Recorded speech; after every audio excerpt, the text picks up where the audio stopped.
What's up you guys, Sasha here. Now credit cards are boring, right? Who would want to talk about credit cards? There are far more interesting things to discuss like investing or making money, but what if I told you that you can make far more money from credit cards than you can do from investing or starting a side hustle in 2021, at least for the vast majority of people in the UK. What if I told you that the average person could go and make something like £320 and save an additional £270 just by applying a smart credit card strategy for a grand total of something like 15 minutes of their time? Because that £600 is how much the average household in the UK can go and earn from just making sure that they use the right kind of credit cards in the right kind of way. Sure, the number of different credit card offers available in the UK has dropped significantly over the last year, and the amount that these credit cards pay has reduced quite a lot, but you can still get paid by using the right kind of credit card instead of some other credit card or a debit card. And the average household has almost £4,000 worth of debt, paying about 7%. And a lot of people have a lot more debt than that, paying a lot more interest than that. And if you're in a position where you have some kind of debt where you're paying interest on it, you can save a colossal amount of money as part of the strategy. Over the course of my career, I have worked at or consulted more than half of UK's credit card companies. So here's my take on the best credit card strategy for 2021. Just before we jump into it, a really brief disclaimer. I am not a financial advisor. I can't provide financial advice to you. And if you do need financial advice, please go and seek a suitably qualified professional. Now, I am aware that some people will not be able to go and implement this strategy because they have credit issues, or they have had credit issues in the past, or they are young, or maybe they are new to credit. They haven't had any forms of credit in the past. And as a result, those types of people, maybe that's you won't be able to qualify for the various products I'm going to talk about.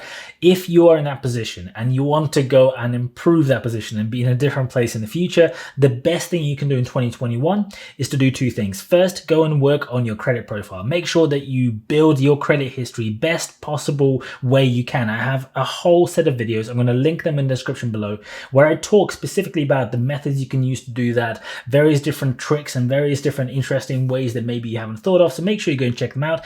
And the second thing that you need to do is to make sure you go and attack any kind of debt that you have and work on your income. If you can go and do something to go and increase your income, and the best possible attempt, the best possible effort at reducing your debt level as far as you possibly can, that will put you in the best possible position for 2022 to make sure that maybe then you can go and make use of some of these strategies that I'm going to talk about today. And the first part of my strategy is to go and get the best possible rewards credit card, so that every time you go and spend on that credit card in a shop or online, you go and get rewards. And the best possible rewards credit card in the UK, in my opinion, is different to I think what pretty much everybody else says, because I think that the best one is the American Express Platinum Cashback Credit Card. Now, there are two American Express credit cards that sound almost exactly the same. There is the Platinum Cashback Credit Card, and then there is the Platinum Cashback Everyday Credit Card. The difference is that they pay slightly different amounts depending on how you use them, and the differences are different in year one to what they are in year two. Let me explain. Both come with an introductory term, and what that means is if you're getting the Platinum Cashback Credit Card, in the first 3 months, if you're going to spend £2,500, you get 5% cashback, which is £125. You're going to earn 1% for all spend up to £10,000 a year, and for anything above that £10,000 mark, you will earn 1.25% cashback.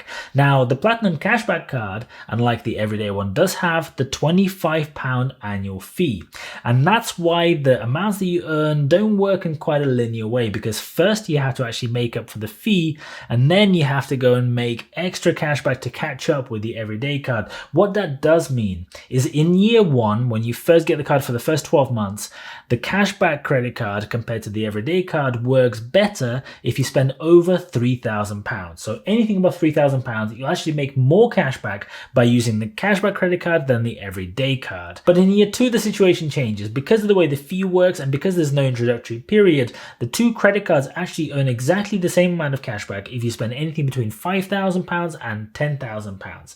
And what that means is if you spend below £5,000, then the everyday card will be better.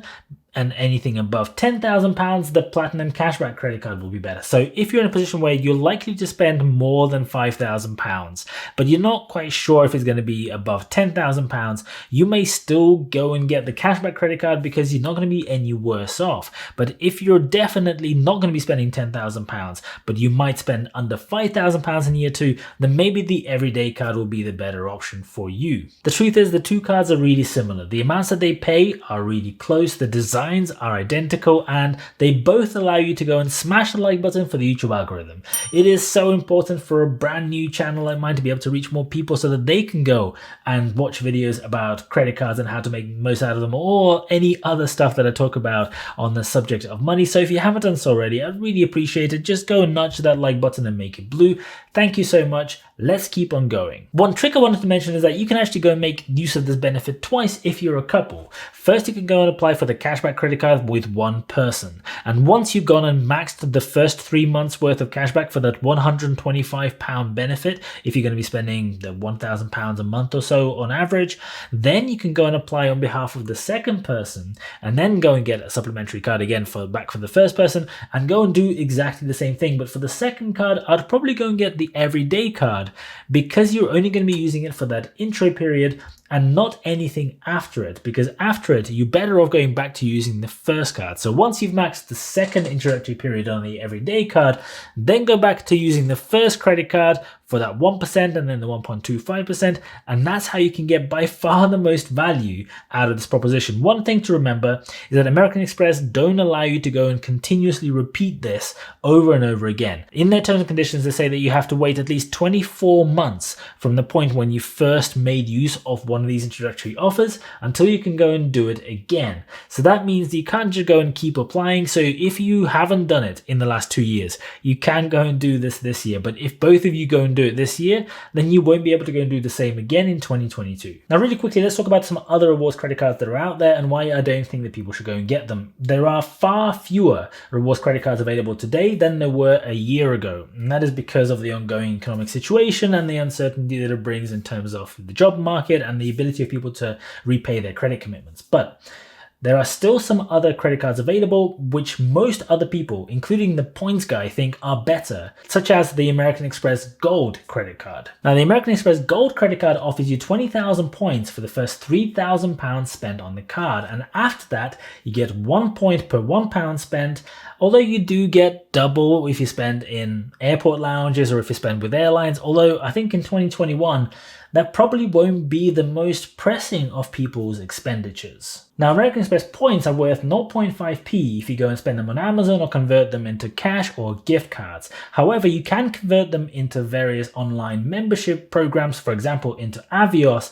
And with Avios, according to various people who go and do that, the best reward rate that you can go and hope to get, if you are able to get it, is between 0.75p and 1.2p per point. So in essence, what this means is if you go and convert them into Avios, if you go and find that perfect flight, which just happens to be on exactly the dates that you want and happens to actually be available, which I have hundreds and hundreds of thousands of these Avios miles lying in my account, and I hardly ever use them because most of the time when I'm traveling, I find that the flights that I want to get are not available by Avios. They are only available for cash purchases. Anyway, putting that aside, the best possible return that you're going to get from these points is somewhere around the 1% mark, or maybe 1.2% if you find the absolute perfect option.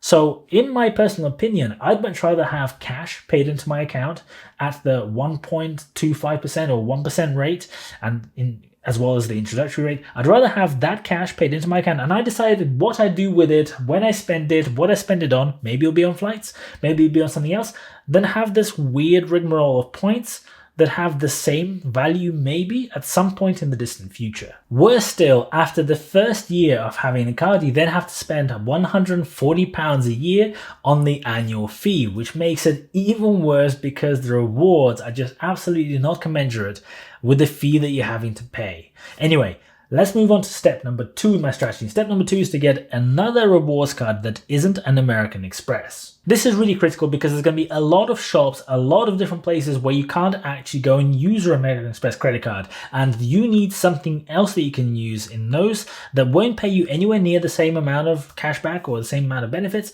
but they'll still give you something, because otherwise you're losing that value completely. Now, before somebody who lives in central London goes and says, well, everywhere takes American Express these days and you can go and pay through your phone, that just isn't the case for the vast majority of people. I live out in Kent, and in my local town, a lot of the smaller shops, takeaways, and even the car park in the middle of the town don't accept American Express, and you have to go and use a different form of payment. Now, cashback reward credit cards that are not American Express have been decimated recently. There's been several different reasons for it. Partly, they're not able to charge the same amount on the transactions that they process as American Express can, but that means that you are very, very limited for choice. Probably the best option available in the market is the Amazon Platinum credit card, which pays you 0.25 points per £1 spent in regular stores, or 0.75 points for all spend on Amazon, which actually rises to 1.5 points for Amazon Prime members. So with each point being worth 1p, you're basically getting 0.25% cashback or 0.75% cashback on Amazon purchases,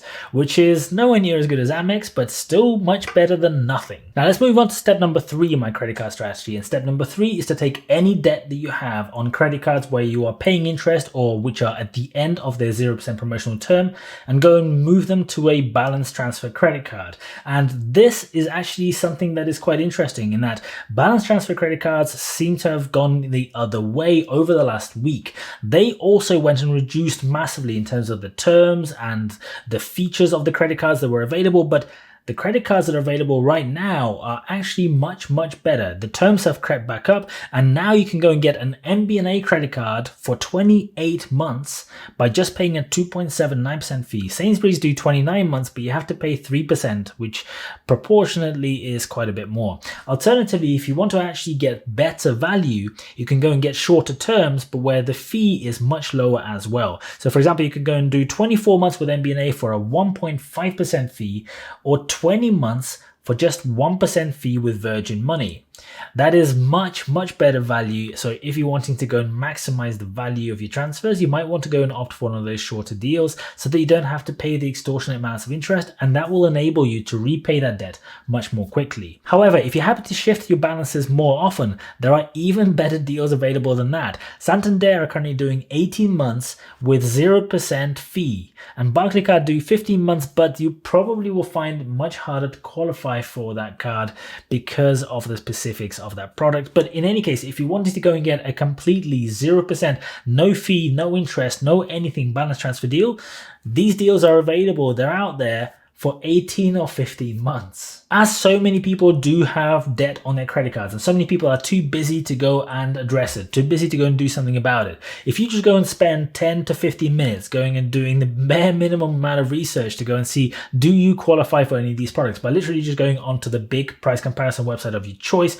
Money Supermarket is a good place to start. Go and type in your details, go and see what you're eligible for. If you are 100% eligible or very highly likely to get one of these products, you can go and save yourself a ton of money without then having to spend any time during the rest of 2021 worrying about it. And now it's time for step number 4, and this is the one that lots of people aren't even aware of, don't really know that you can do, but is really, really interesting. If you have other types of debt, whatever that debt may be, maybe you have some account with an overdraft where you maxed on it, maybe you have loans or some kind of car finance or any other loan out there that is expensive, that is costing you quite a lot of money, that isn't on a 0% deal, you can go and clear those loans as well, but not in the way you think. Now, there are lots of loan companies offering consolidation deals and all kinds of things like that, but those are still quite expensive pretty much in every single case.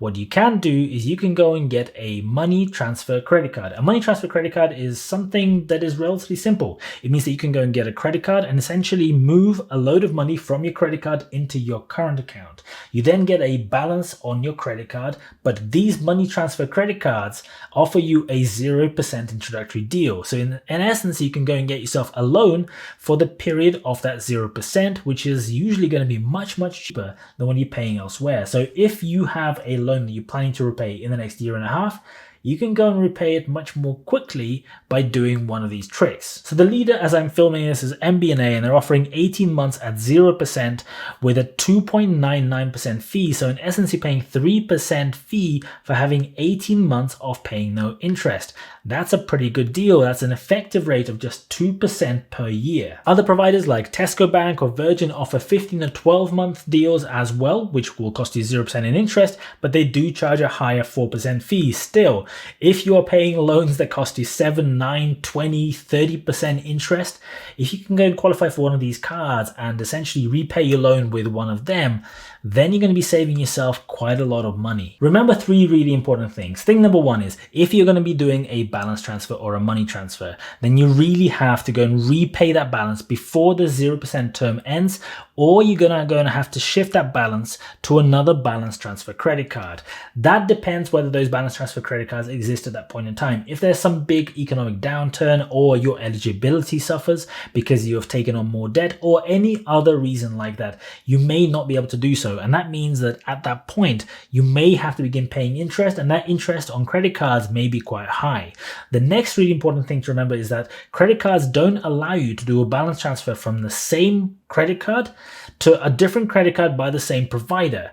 And that is sometimes not obvious because the provider is not just the brand, it is the overall bank. So for example, you can't go and get a NatWest credit card and repay an RBS one because they're both part of the same bank. The third point, if you're planning to use step number 3 and step number 4 in my strategy at the same time, is if you're planning to go and get a credit card to go and do a balance transfer and a different credit card to go and do a money transfer, you may find that you are not eligible the second time if you're trying to get that credit card from the same provider. So for example, if you want to do both deals with MBNA, once you get the first credit card, they may actually not accept your second application for the money transfer credit card because they've already just given you one credit card with a high limit, and you might be breaking some of their internal rules in terms of the number of products that you can hold with them, or the total limits that you're able to have, or something else like that. So just be extra careful, because if you're wanting to maximize both of those deals, you may want to go and choose different providers for them so you don't get that conflict. I hope you guys found this useful. If you have, please, if you haven't done so already, please make sure you go and smash the like button for the YouTube algorithm. Thank you so much for watching. I really, really appreciate it, and I'll see you guys later.